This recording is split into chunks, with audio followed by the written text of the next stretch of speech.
ಭಾಗ ಸ್ನೇಹಿತರೆ, ಹಿಂದಿನ ಭಾಗದಲ್ಲಿ ನಾವು ಭಾಷೆಗಳನ್ನು ಆಯ್ಕೆ ಮಾಡಿಕೊಳ್ಳುವ ಪದ್ಧತಿಯನ್ನು ತಿಳ್ಕೊಂಡಿದ್ದೇವೆ. ಇವತ್ತು ನಾನು ಡೈಲಿ ಹಂಟನ್ನು ನಿಮಗೆ ಮತ್ತೆ ನಾನು ರಿವ್ಯೂ ಮಾಡಿ ತೋರಿಸ್ಬೇಕು ಅಂತ ಪ್ರಯತ್ನದಿಂದ ಆ ಒಂದು ಪೇಜನ್ನು ಓಪನ್ ಮಾಡಿದ್ದೇನೆ ಸ್ನೇಹಿತರೆ. ಅದರಲ್ಲಿ ನಿಮಗಾಗಿ ಅಂತ ಇರುತ್ತೆ, ಹಾಗೆ ನ್ಯೂಸ್ ಅಂತ ಇರುತ್ತೆ. ಬ್ರೇಕಿಂಗ್ ನ್ಯೂಸ್ ಅಂತ ಬರ್ತಾಯಿಲ್ಲ ಸ್ನೇಹಿತರೆ, ಆ ನ್ಯೂಸ್ ಬಗ್ಗೆ ಮಾಹಿತಿಯನ್ನು ನಾವು ತಿಳ್ಕೊಬೋದು. ಕ್ರಿಕೆಟ್ ಬಗ್ಗೆ ಮಾಹಿತಿ ಇದೆ ಸ್ನೇಹಿತರೆ, ಕ್ರಿಕೆಟ್ನ ಬಗ್ಗೆ ಮಾಹಿತಿ, ಫುಟ್ಬಾಲ್ ಬಗ್ಗೆ ಮಾಹಿತಿ, ಮೊಬೈಲ್ಸ್ಗಳು ಮತ್ತು ಗ್ಯಾಲರಿಗಳ ಬಗ್ಗೆ ಮಾಹಿತಿ, ಹಾಗೆ ಬೆಂಗಳೂರು ಸಿಟಿ ಬಗ್ಗೆ ಮಾಹಿತಿ, ಹಾಗೆ ಫಾಲೋಯಿಂಗ್ ಬಗ್ಗೆ ಮಾಹಿತಿ, ಆಮೇಲೆ ಡೈರಿ ಸೇರ್ ಮಾಹಿತಿ, ಪೋಸ್ಟ್ ಕಾರ್ಡ್ ಬಗ್ಗೆ ಮಾಹಿತಿ, ಆಟೋಜೂನ್ ಬಗ್ಗೆ ಮಾಹಿತಿ, ಸಿನಿಮಾ ಮತ್ತು ಮನೋರಂಜನೆ ಬಗ್ಗೆ, ವ್ಯಾಪಾರ ಮತ್ತು ಹಣಕಾಸು ಬಗ್ಗೆ ಮಾಹಿತಿ ಸಿಗುತ್ತದೆ. ಇದರಲ್ಲಿ ನಾವು ನಿಮಗಾಗಿ ಅನ್ನುವಂತಹ ಒಂದು ಆಪ್ಷನನ್ನು ಇಟ್ಕೊಂಡು ನಾವು ನೋಡೋಣ ಸ್ನೇಹಿತರೆ. ಇದರಲ್ಲಿ ಬ್ರೇಕಿಂಗ್ ನ್ಯೂಸ್, ಏನು ಬ್ರೇಕಿಂಗ್ ನ್ಯೂಸ್ ಅದ ಮೇಡಮ್ ಎಂದಿದ್ದಷ್ಟೇ ಅಲ್ಲ, ಏರ್ ಇಂಡಿಯಾ ATCಗೆ ಕಳುಹಿಸಿದ ಕೊನೆಯ ಸಂದೇಶ ಬಯಲು ಅಂತ ಹೇಳ್ತಾರೆ. ಹಾಗೆಯೇ ಸ್ನೇಹಿತರೆ, ಭಾಗ್ಯಲಕ್ಷ್ಮಿ ಬಾಂಡ್, ಭಾಗ್ಯಲಕ್ಷ್ಮಿ ಫಲಾನುಭವಿಗೆ ಗುಡ್ ನ್ಯೂಸ್, ಮ್ಯೂಚುವಲ್ ಹಣ ಪಡೆಯೋದು ತಪ್ಪದೆ ಏನೇನು ಮಾಡಬೇಕು ಅನ್ನೋಂಥ ಮಾಹಿತಿ ಇದೆ. ಒಂದು ದೇಶ ಒಂದು ಚುನಾವಣೆ ಮಾದರಿಯಲ್ಲಿ ಶಿಕ್ಷಣದಲ್ಲೂ ಏಕರೂಪ ಕೇಂದ್ರ ಸರ್ಕಾರ ಪ್ರತಿಕ್ರಿಯೆ. ಪೋಷಕರೇ ಗಮನಿಸಿ, NPS ವಾತ್ಸಲ್ಯ ಯೋಜನೆಯಲ್ಲಿ 1.9 ಲಕ್ಷ ಹೂಡಿಕೆ ಮಾಡಿ ಮಕ್ಕಳನ್ನು ಸೇತಾಧಿಪತಿಯನ್ನಾಗಿ ಮಾಡಿ ಅನ್ನುವಂಥದ್ದು ಜನಪ್ರಿಯ ಮ್ಯಾಗಝಿನ್ ಬಗ್ಗೆ ಮಾಹಿತಿ ಇದೆ ಸ್ನೇಹಿತರೆ. ಹಾಗೆ ಯಾದಗಿರಿಯಲ್ಲಿ ಹೆಲ್ತ್ ಪ್ರೋಗ್ರಾಮ್ ವೇದಿಕೆ ಮೇಲೆ ನಿಂತಿದ್ದ AICC ಮಲ್ಲಿಕಾರ್ಜುನ ಖರ್ಗೆ ಕೈ ಹಿಡಿದು ಕೂರಿದ CM ಸಿದ್ದರಾಮಯ್ಯ ಅಂತ ಹೇಳ್ತಾರೆ.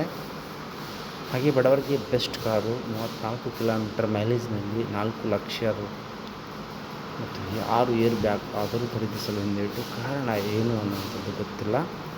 ರಾಜ್ಯ ಸರ್ಕಾರಿ ನೌಕರರಿಗೆ ಹಳೆ ಪಿಂಚಣಿ ಯೋಜನೆ ಸರ್ಕಾರದಿಂದ ಮಹತ್ವದ ಆದೇಶ ಅಂತ ಇದೆ ಸ್ನೇಹಿತರೆ. ನಾನು ಇವಾಗ ನಿಮಗೆ ರಿವೀಲ್ ಮಾಡಲು ಇದನ್ನು ಬಯಸ್ತಾ ಇದ್ದೀನಿ. ನಾನು ಈ ಒಂದು ವಿಷಯದ ಬಗ್ಗೆ ನಿಮಗೆ ಮಾಹಿತಿ ಪಡ್ಕೊಳ್ಬೇಕಂತ ಸಂಪೂರ್ಣ ಮಾಹಿತಿಯನ್ನು ನಾನು ಈ ಒಂದು ವಿಡಿಯೋದಲ್ಲಿ ತಿಳಿಸ್ತೀನಿ ಸ್ನೇಹಿತರೆ.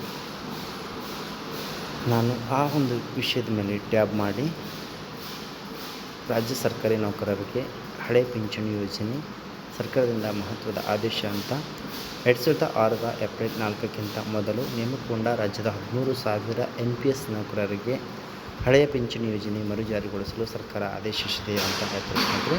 ಕರ್ನಾಟಕ ರಾಜ್ಯ ಸರ್ಕಾರವು ಉಲ್ಲೇಖಿತ 2 ಮತ್ತು 4ರ ಆದೇಶದಲ್ಲಿ ದಿನಾಂಕ 1/4 ಮತ್ತು ತದನಂತರ ಸೇವೆಗೆ ಸೇರಿದ ನೌಕರರಿಗೆ ನೂತನ ಅಂಶದಾಯಿ ಕೊಡುಗೆ ಯೋಜನೆಗಳನ್ನು ರಾಷ್ಟ್ರೀಯ ಪಿಂಚಣಿ ಯೋಜನೆ NPS ಜಾರಿಗೊಳಿಸುತ್ತದೆ ಅಂತ ಹೇಳ್ತಾರೆ.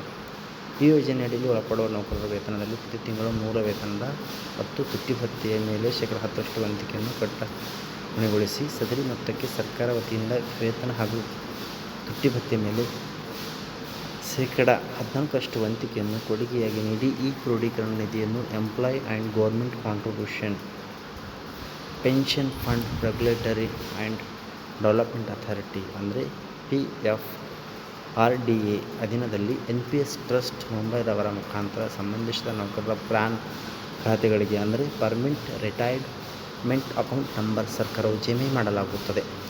ಈ ಸಂಬಂಧ ರಾಜ್ಯ ಸರ್ಕಾರ ಮಾದರಿಯಂತೆ ಮೇಲಿನ NPS ಯೋಜನೆಯನ್ನು ಲೇಖ 3 ಮತ್ತು 5ರಲ್ಲಿ ಮಂಡಳಿಯಲ್ಲೂ ಸಹ ಯಥಾವತ್ತಾಗಿ ಅಳವಡಿಸಿಕೊಳ್ಳಲಾಗಿತ್ತು. ಹಾಗೂ ಲೇಖ 3ರಲ್ಲಿ NPS ಯೋಜನೆಗೆ ಸಂಬಂಧಿಸಿದಂತೆ ರಾಜ್ಯ ಸರ್ಕಾರವು ಕಾಲಕಾಲಕ್ಕೆ ನೀಡುವ ಮಾರ್ಗಸೂಚಿಗಳನ್ನು ಯಥಾವತ್ತಾಗಿ ಮಂಡಳಿಯಲ್ಲಿ ಅಳವಡಿಸಿಕೊಳ್ಳಲು ಆದೇಶಿಸಿರುತ್ತದೆ. ಮುಂದುವರೆದ ರಾಜ್ಯ ಸರ್ಕಾರವು ಲೇಖ 6ರ ಆದೇಶದ ದಿನಾಂಕ 1/4/2006ರ ಪೂರ್ವದಲ್ಲಿ ರಾಜ್ಯ ಸಿವಿಲ್ ಸೇವೆಗಳಿಗೆ ಖಾಲಿ ಹುದ್ದೆಗಳ ಭರ್ತಿಗಾಗಿ ಹೊರಡಿಸಿದ ನೇಮಕಾತಿ ಅಧಿಸೂಚನೆ ಮೇರೆಗೆ ಆಯ್ಕೆ ಹೊಂದಿ ಸರ್ಕಾರ 1/4/2006ರಂದು ಹಾಗೂ ಆ ದಿನಾಂಕದ ನಂತರ ಸೇವೆಗೆ ಸೇರಿರುವ ಕಾರಣದಿಂದ NPS ಯೋಜನೆಗೆ ವ್ಯಾಪ್ತಿಗೊಳಪಟ್ಟಿರುವ ನೌಕರರು ಸರ್ಕಾರವು ಇವರ ಅಭಿಮತದ ಮೇರೆಗೆ ಕೆಲವು ಷರತ್ತುಗಳಿಗೊಟ್ಟು ಒಂದು ಬಾರಿ ಕ್ರಮವಾಗಿ ಹಿಂದಿನ ಹಳೆ ಡಿಫೆನ್ಸ್ ಪಿಂಚಣಿ ಯೋಜನೆಗೆ ಅಂದರೆ OPS ವ್ಯಕ್ತಪಡಿಸಲು ಒಪ್ಪಿಗೆ ನೀಡಿ ಆದೇಶಿಸಲಾಗುತ್ತದೆ. ತತ್ಸಂಬಂಧದಲ್ಲಿ ಮಂಡಳಿಯಲ್ಲಿ ಸದರಿ ಆದೇಶವನ್ನು ಯಥಾವತ್ತಾಗಿ ಲೇಖ 7ರಲ್ಲಿ ಅಳವಡಿಸಿಕೊಳ್ಳಲಾಗಿದೆ ಅಂತ ಹೇಳ್ತಾರೆ ಸ್ನೇಹಿತರೆ. ಹಾಗೆಯೇ ಈ ಎಲ್ಲ ಮಾಹಿತಿಯನ್ನು ನಾವು ಸ್ವಲ್ಪ ನಿಧಾನವಾಗಿ ನೋಡೋಣ ಸ್ನೇಹಿತರೆ. ಇಲ್ಲಿ ಆದೇಶದ ಪ್ರತಿಯನ್ನು ಸಹ ಕೊಟ್ಟಿರ್ತಾರೆ. ಆ ಆದೇಶದ ಪ್ರತಿಯನ್ನು ನಾವಿಲ್ಲಿ ನೋಡ್ತಾ ಇದ್ದೇವೆ ಸ್ನೇಹಿತರೆ. ಇದು ಆದೇಶದ ಪ್ರತಿಯಾಗಿರುತ್ತದೆ. ಯಾರ್ಯಾರು ನೌಕರರಿಗೆ NPSಗೆ ಒಳಪಟ್ಟಿದ್ದಾರೆ ಎನ್ನುವಂತಹ ಮಾಹಿತಿಯನ್ನು ಇದರಲ್ಲಿ ಇರ್ತದೆ ಸ್ನೇಹಿತರೆ. ಮತ್ತೆ ಇದನ್ನು ನೋಡಿದ ನಿಮ್ಮೆಲ್ಲರಿಗೂ ಧನ್ಯವಾದಗಳು. ಮುಂದಿನ ವಿಡಿಯೋದಲ್ಲಿ ಸಿಗೋಣ. ನಮಸ್ಕಾರಗಳು.